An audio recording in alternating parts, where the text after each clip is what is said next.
We're not allowed inside most restaurants just yet, so let's just build one. This would have been easier if I had a Lego restaurant set. This is probably what you're used to seeing pre-pandemic. Well, maybe without the superheroes. Lots of tables and people, even some waiting to be seated. Now that's changed, with some restaurants closing and others moving to to-go orders. On Friday, restaurants can open back up, but it'll look a little different. First, you'll have to stay 6 feet away from other groups inside. This is not to scale. There will be hand sanitizer when you walk in. Sorry, what was that? This is our hand sanitizer. It's recommended that you wear a mask when you're not at the table, and tables can only seat up to 6 people. Also, you'll get disposable menus, and you won't see condiments left out on tables anymore.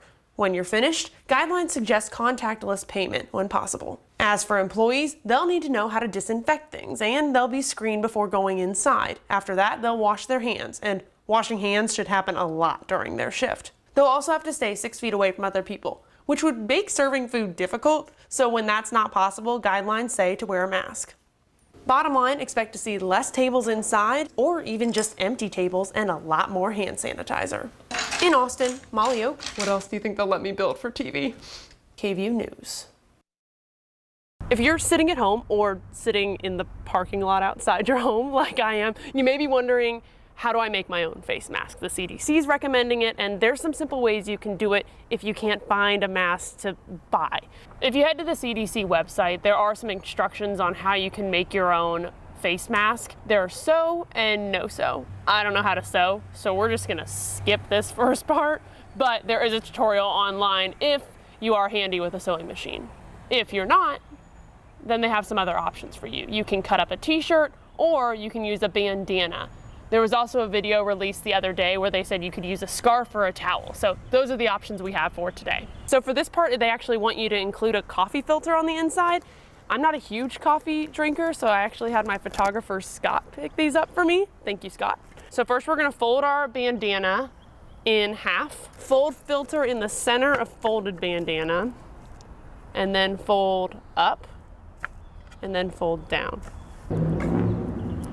Hair tie. I feel like hair ties will be comfier than rubber bands. And then fold sides to the middle and tuck. Don't do that. A couple of quick notes about this bad boy. The CDC says it's really not for everyone. If your kids are under 2 or someone already has difficulty breathing, don't put a homemade face mask on them. Also, these should be washed pretty regularly.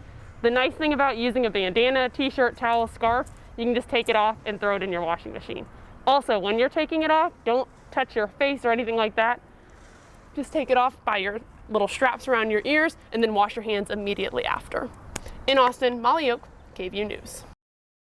We're gonna keep this as simple as possible for you guys. So we're gonna look at numbers that are coming from the city and county, and then numbers that are coming from the state, and figure out why those are different. For Austin Travis County, we'll look at this website. These numbers get updated once every day, so that number 23 is likely to change. But that's the number which shows how many cases are in Travis County. If you head over to the Texas Department of State Health Services website, it shows Travis County has 7. So I'm going to try to explain why these are different using Tic Tacs. All right, 23 cases, 23 Tic Tacs. Simple enough, right? So we've got my 23 white Tic Tacs. Each Tic Tac represents a person who's tested positive for coronavirus. We're gonna use 7 of these orange Tic Tacs for what the state's reporting. So let's swap them out. 1, 2, 3, 4, 5, 6, 7 white ones, goodbye. And move the orange ones. Still 23 cases, but there's a bit of a difference. The city and the county are reporting anyone in Travis County who's infected. That means they live here, they're being treated or cared for here, or they're hospitalized here. If you go to the state, they're only reporting people who actually live in Travis County. So this orange Tic Tac, they have a Travis County address.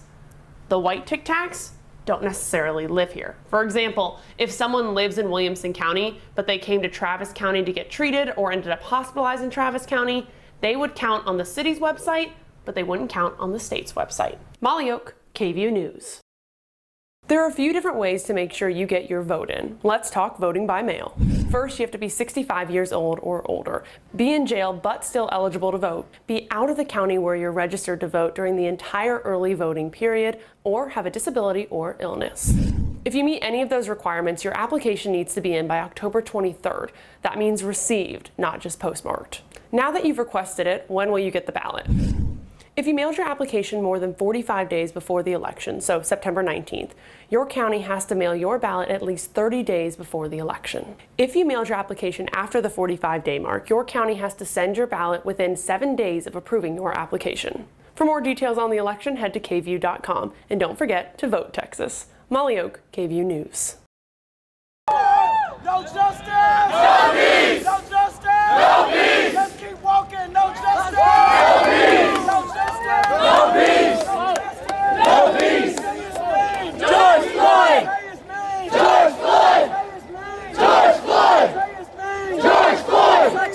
George Floyd! George Floyd! If you hear that cheering around me, that's because of this.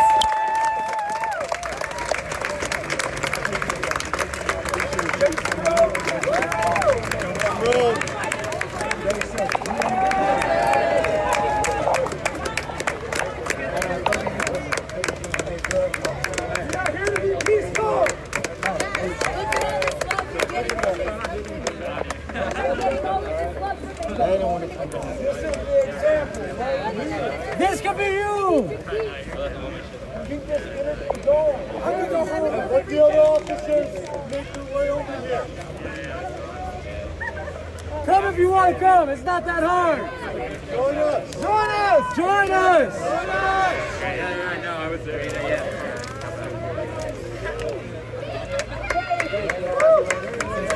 Let's get it back. Thank you. Thank you, sir. Thank you, sir.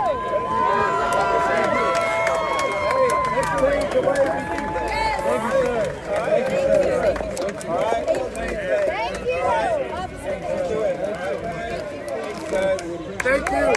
Thank you. Thank you. Thank you, officers. Thank you, officers. Thank you, officers. Thank you, officers. Everybody say the police are up. Shout out. Thank you, officers. Thank you, officers. Thank you, officers.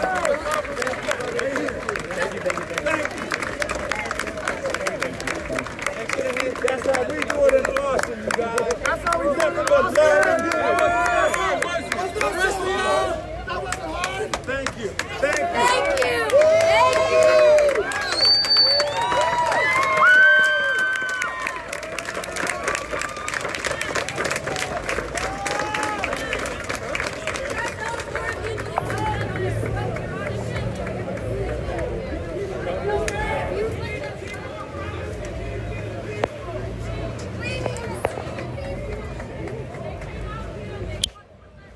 Okay, I want to walk you through what just happened there, because that is something that I have not seen in these protests just yet. I'm going to carefully walk across the street. This is Molly Oak with KView News. I'm sorry I just didn't get to intro that much, but I didn't want you all to miss what was happening. I was actually heading to go meet my photographer, and we were going to go head to the Capitol to check things out over there. While I was doing that, a crowd was walking down this street, so I kneeled down to try to get some pictures and video. And then I noticed that there were at least 5 police officers in there within the crowd. I'm not near anyone, so I'm gonna take this off just so hopefully you guys can hear me better. First, we saw them linking arms with one another, walking down the road. Then when they got out here outside of APD main headquarters downtown, they started hugging, embracing, shaking hands, having conversations with people within the crowd. And then protesters were saying, this is what we want, this is what we need. Okay, sorry, I lost signal there for a little bit. But basically protesters were saying, this is what we've wanted, this is what we need.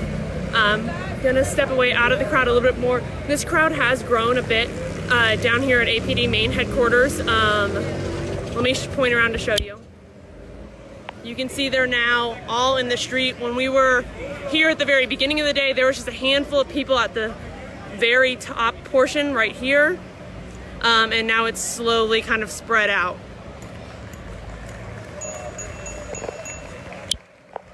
while that was obviously a very powerful image to see and walk with that crowd along up here, I have been told by protesters that police have continually been having conversations with them tonight, and they said that's been a refreshing change of pace as well. They said it's been nice to be able to kind of talk to them one-on-one, both like person to person really, so that's been nice for them. I'm trying to keep an eye on everything as well, and also make sure I keep an eye on the rest of my crew, that we're all kind of sticking together in this.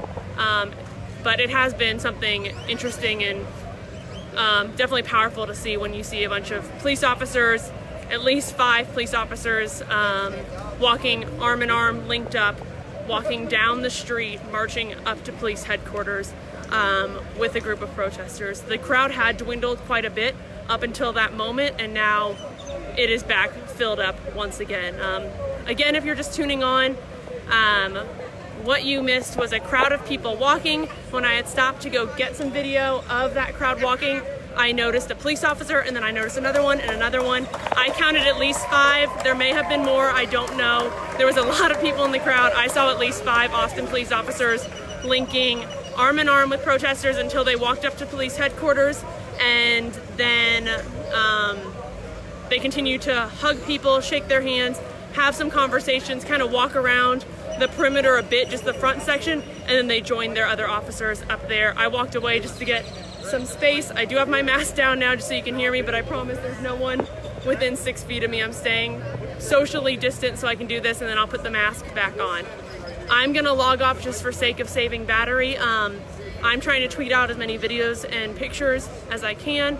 If you head over to my Twitter page, it's Molly and a Mike, or just Molly Oak, that's an easy way, and I promise I'll keep you guys updated throughout this, but definitely some powerful stuff happening, and it looks like, okay, hold on, I'm gonna keep on, because now there's an officer in the street, and he appears to be having a conversation with a bunch of the protesters. I'm gonna put my mask on and try to go in there.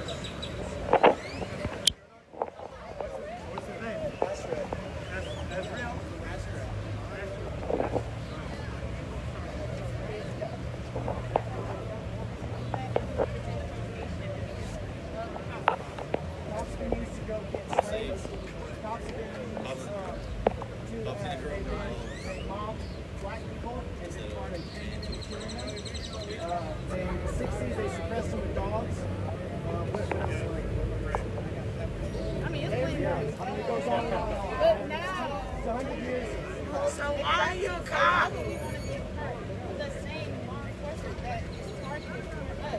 Yes. But that's the thing. Sometimes you might have it's like this. You might have that system. It is rooted in people. Sometimes you just have to put together and create something new.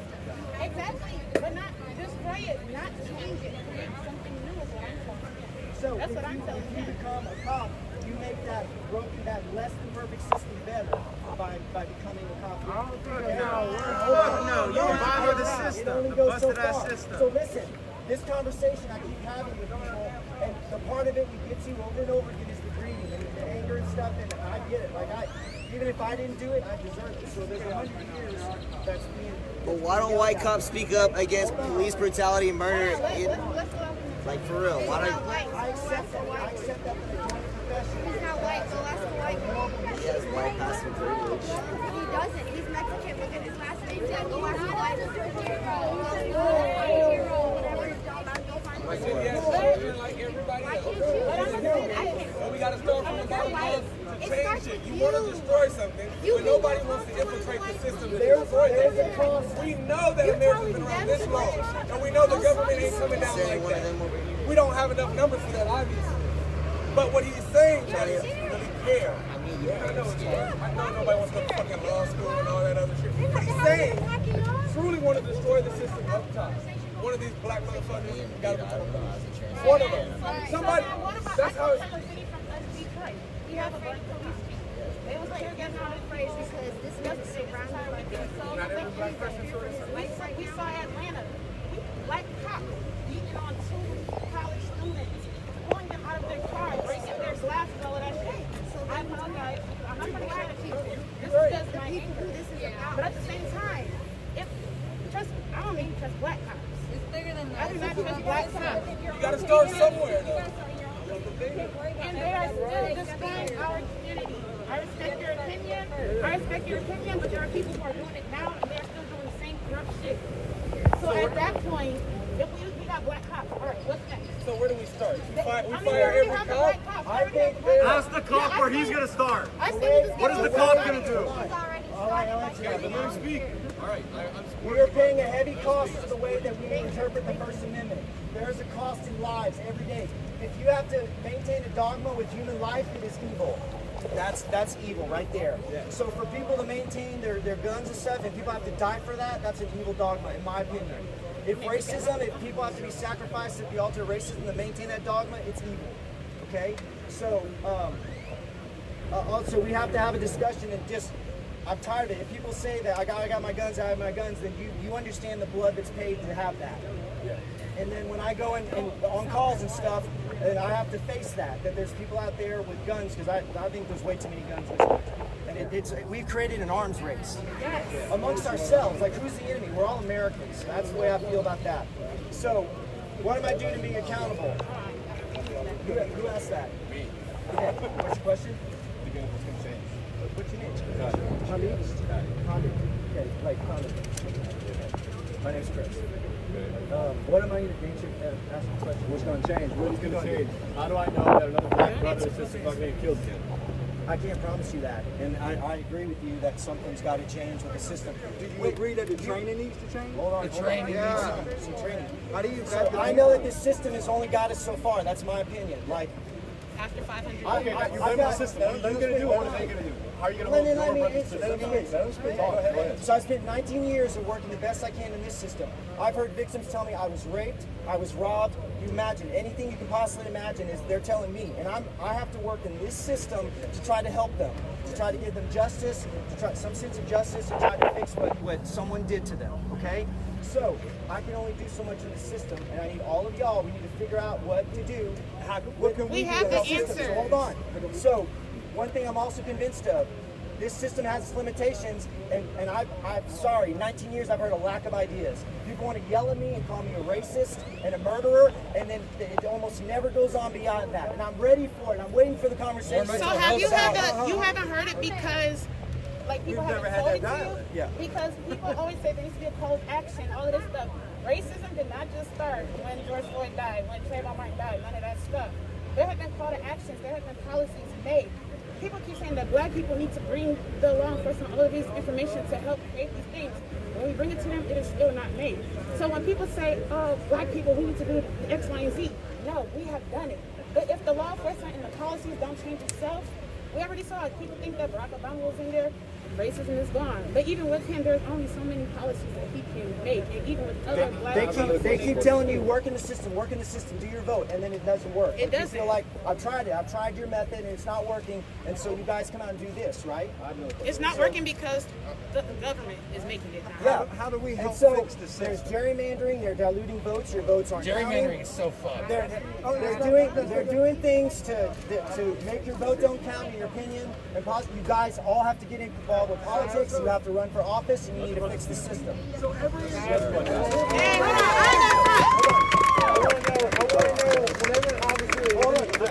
He can't be the only one having this conversation right now. What am I going to do? Okay. What can you tell us about your rules of engagement? Whenever you're in a situation, when you feel your life may be threatened, what do you do to make sure that you bring that person in? Because you're not there to kill people. You're there to make sure they get their fair day in court, right? You're there to make sure that we have our Sixth Amendment right protected. People talk about the First, Second, all the time. We get the Sixth. So what do you do? What's your rules of engagement? You fire one shot. So my guiding philosophy is slow things down. Like whenever things happen fast, I try to stop it. Sometimes He can do whatever he wants. I'm not a superhero. I don't. When stuff is going out super fast, I have to make super decisions. But I never in my intent to harm somebody. So I do everything I can to try to find peace. So your first question is in your message. My rule of engagement, one that like my guiding one is don't do it. Like do everything I possibly can to not have to violence and force. Oh, Molly dope. Yeah. That's my girl, Molly. You know Molly? Yes. I love Molly. She's so dope. You guys so fucking dope. Yeah, so like, I've never shot my gun. I'm Molly. It's Larry Barr. You say about the pretty dope. It's a small world. I know, right? Okay, so I kept promoting, and now I'm a lieutenant, and I studied my ass off. So now, like right now, I'm over 40 people on patrol, and I'm also over another 40 with the crowd, like all that units. And so I can affect, like I tell them what to do. It's not cool. It's not good at policy. We need somebody. And the other day, I had a meeting with an officer. Our policy is actual power every single time. And I told that person, I said, you're not getting my expectation of it. It's in policy, and you're not looking at your mind. Every single time you have to try to de-escalate, talk to people and slow things down. That's your job. You're supposed to be like a professional in this situation. And so that person was failing to do it. It's just like, no, man, policy says so. And you could do that. They might be doing this just to pass and that is internal affairs, days off. They still don't get the message they get fired. And I've been a part of So they're training in crisis management, cultural diversity, and then afterwards, I mean, do officers have counseling for PTSD? It's stressful going on. So when they get after a stressful incident or something where maybe an officer involved shooting or something like that, you guys debrief. You come together with those officers, calm them down, and then go over that scenario again and figure out what you could have done differently to handle it. So when many situations where you don't have to pull a gun, you can use less lethal methods. They pull their gun first. You have bullets, you have bullets, goodie bags, pepper spray, tear gas, and then the Democrats here. So to me, that comes back to training, intellect, heart, de-escalation, crisis management, and understanding everybody's culture. As a black person, when we get angry, we get animated, we get loud. Does that mean that I'm violent? No, I'm just emotional. As an Asian, it might mean something different in their culture. They may not want you to touch them because it's offensive in their culture. But if police officers aren't trained in culture diversity, how are they going to know? You know? So those are the things that we want to know. Are those things being taught and trained? Because if they are, then it would lessen some of these incidents. I agree with you. Everything you said, I agree with. Every situation, So do they have that training? Every situation, y'all are always more armed than I will ever be. But y'all come in at the event, and see, like, you just freaking out because somebody might have to work. Like, arsenal of weapons. I tell that. I tell. Even if it's a black officer, you already have like issues with big ass black officers and I have had with big white officers. And I don't know why that is. I don't know why. To answer your question, I don't have a good answer for you on like how to tell you to not be scared, because that breaks my heart. That when I'm coming there to help you, and I want to help you with your problem, whatever happened to you, it breaks my heart that you would be scared of me when I get there. And I hear you. Like I in no way deny that that's your reality and that's your experience. That you're scared to death, that you might die. You needed help, and you called me, and things could go bad, and it ends up with me shooting you. And I can't say it doesn't happen because we've seen it right around the country. So, and it breaks my heart, and I know this happens. That there are people out there, people of color, that will not call me for help when they legitimately need help because they're like, forget it, I just don't want the cops here because they're going to make it worse. And that kills me. That breaks my heart. I think, like, for example, when people make these, call them the parents, and they make these false 911 calls, why are they not allowed? Why are they not prosecuted? So, we're not stupid. Okay, for 19 years, and I worked, Charlie said to you, I worked East Austin, right across the highway for all my 6 years as a patrol officer. Yeah, Houston, Tillotson, Chicon, 12th and Chicon, Springdale, all of it. So, I had to learn fast, like you said, like that was, I went to LBJ High School here in Austin, and that was my first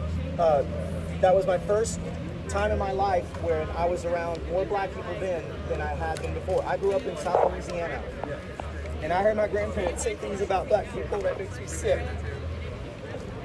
But I love them, but I learned, it taught me something that day. Thank you for sharing that with me. And I appreciate you being here. Can you tell me why you're the only one here and why there's 20, 30 other cops standing over there with their big ass guns? Are they not allowed to answer our questions or talk with us? Are they not allowed to participate in any way. I understand you might be sympathetic, but those guys, y'all look sympathetic. Everybody's so So hold robotic. on. I will promise you that I'm going to see if y'all want to talk to more cops. Yes, Every single one of these yes. fucking cops marching with us is what I want to see. I want to see them at least trying to communicate with us. They don't have to march with us. Now, okay.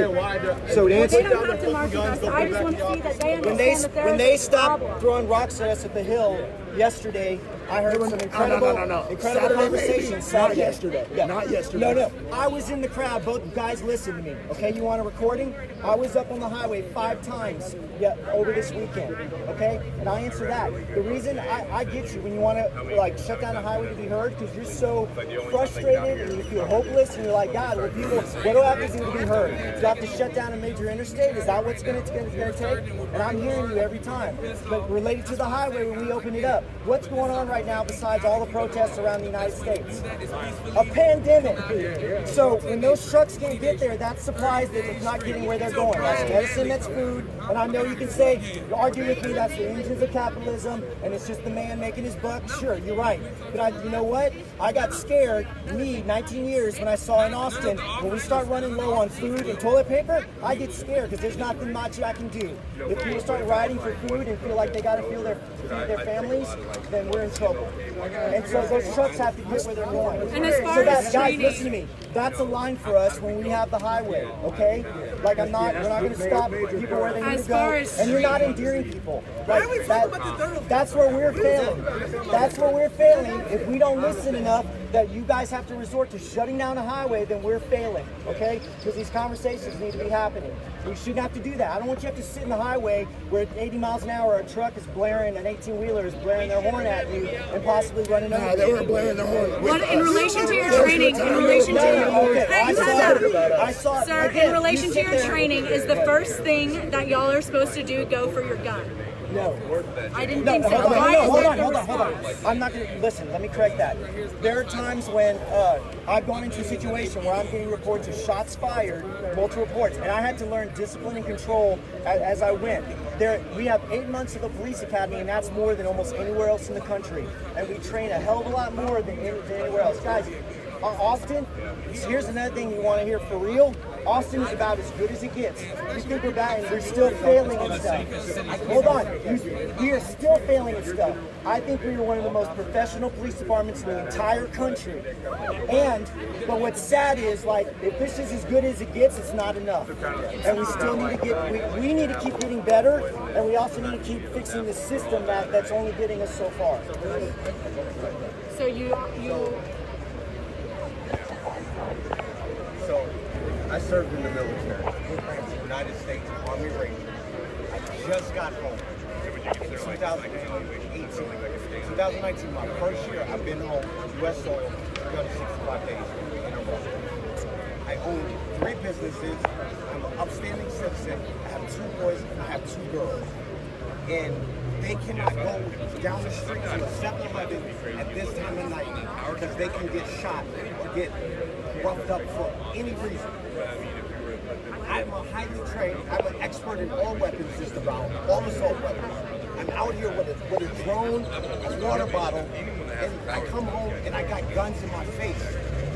I've been on over 1,000 missions in Afghanistan and Iraq, and never have I ever been able to shoot unless being shot a punch. But I can come to Austin, Texas, and if I get pulled over with my family, we are in terror. I have never been afraid on a battlefield. That's what I do.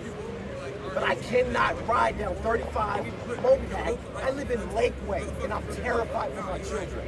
I live on Lake Travis, literally. Saturday I was supposed to be on a yacht, but I was out here protesting peacefully. Thank you for being here and not I had no choice. I had no choice. I can't stand here and watch this happen. It's not about George Floyd. That is just the last straw.